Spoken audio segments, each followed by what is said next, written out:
blwyddyn, mae Sioe Frenhinol Cymru yn cael ei defnyddio fel llwyfan i gyhoeddi nifer o straeon newyddiadurol amaethyddol, ac nid oedd 2009 yn eithriad.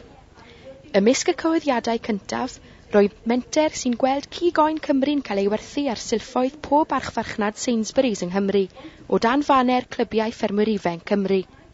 Mae'n gynllun hyblyg iawn, mae'n gynllun agorad iawn, does o ddim cytundeb ysgrifenedig, lle mae rhwydd hyn i chi ddwad a mynd fel ydych chi isio. Mae ar gael i aelodau rhwng 19 a 20.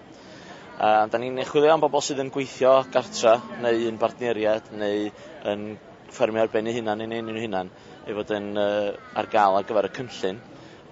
Ond mae'n hyblyg iawn, a mae'n talu'r premium am bethau eitha sylfaenol a dweud y gwir, da ni'n ffodus iawn yn hynny. Mae rhaid i nhw fod yn farm assured, mwyn mynd i mewn i'r system ar lladd-dy, ond fel arall, dyna'r unig criteria sydd gennym ni. Mae'r potensial yna i fod yn agorad i nifer fawr yn aelodau ni, a dyna ydy un o'r cryfderau'r cynllun a dweud gwir.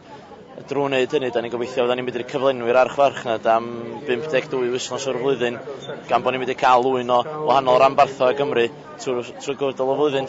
It was at the show last year that Reese and Susie and some of the young farmers just simply asked for a cup of tea that they had an idea they wanted to share with us, and it was about selling branded lamb under the YFC movement's name to one Sainsbury store. But really, by the time we'd finished our second cup of tea, we thought, well, why do one? We may as well do it in all of Sainsbury's Welsh stores, putting in that lamb product branded as coming from the movement, and then the discussions followed on afterwards as to what we could do to incentivise young farmers, but also the movement itself.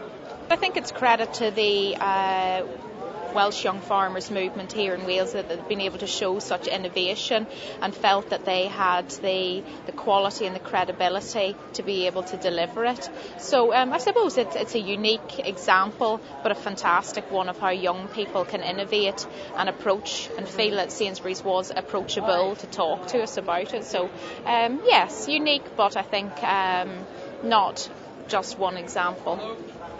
Yn ogystal â'r ffermwyr unigol, fe fydd clybiau ffermwyr ifanc Cymru'n elwa hefyd gan dderbyn 40 ceiniog y pen.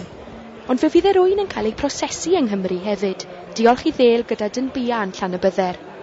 Mae yna lot o diddordeb yno fo, a mae'r pobl sydd yn helpu allan y ffermwyr ifanc, fel y pobl sydd yn mynd allan i prynu i dymbia, wedi mynd allan, a mae yna lot o diddordeb yn yr cynnyrch.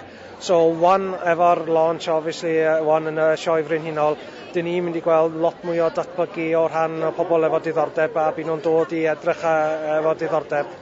Lamb is at its very nature at best in season at the moment, and we've moved into new season lamb, and I think it is a fantastic product quality has been great, but we have been holding back on the campaign to be able to talk about it more openly at the Royal Welsh Show, so hopefully we'll see further uplift in sales after this week.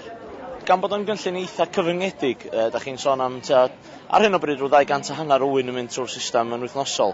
Da ddim yn ffigwr aruthrol o fawr. Da ni'n hyderus y gallan ni gyflenwi o, ond dydy o ddim yn mynd i wneud newid mawr sylfaenol ar wyneb y farchnad dda byw.